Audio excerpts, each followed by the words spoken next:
Подписывайтесь на канал, и вы всегда будете в курсе свежих новостей.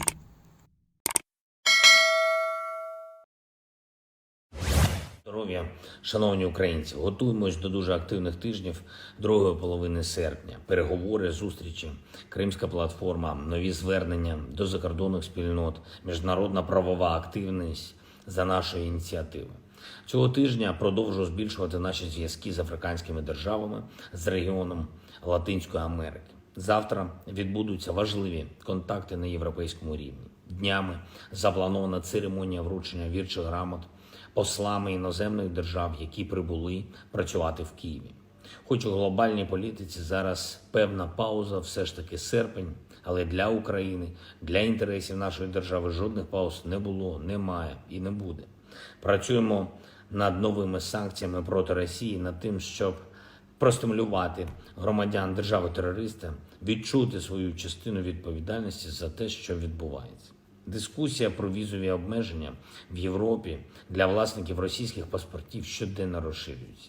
До неї приєднуються нові держави, нові політики. Зрештою, це має призвести до відповідних рішень. Я вдячний нашим розвідникам, правоохоронцям, журналістам та усім, хто працює для встановлення повних даних про російських вбивців. Україна і наші партнери отримують все більше інформації про безпосередньо відповідальних за терор і катування, за так звану фільтрацію і депортацію наших людей, за мародерство. Усі ці нелюди обов'язково відповідатимуть.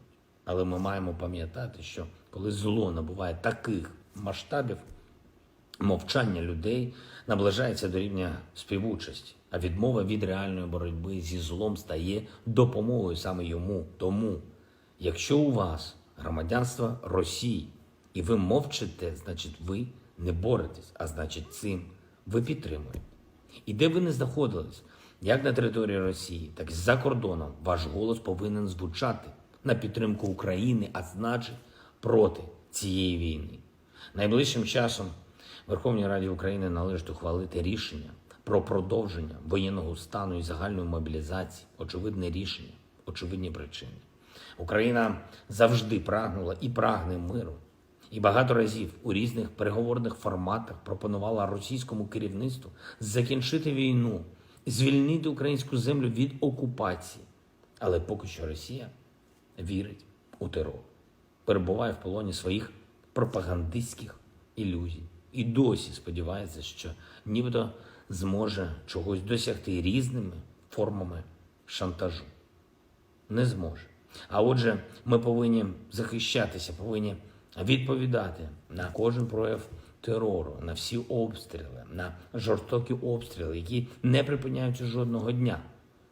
На жаль, у нас є втрати, але ми повинні боротися на всіх рівнях, на всіх фронтах, максимально посилювати нашу державу, зберігати нашу єдність і залучати ще більш країн до нашої антивоєнної коаліції. Чим сильніше буде Україна, тим слабшою буде Росія, а отже, тим менше часу триватиме ця війна. І кожен в Україні, кожен у вільному світі має робити все від них залежне і все можливе, щоб Росія і ті, хто підтримують війну, платили все більшу ціну за російський державний терор.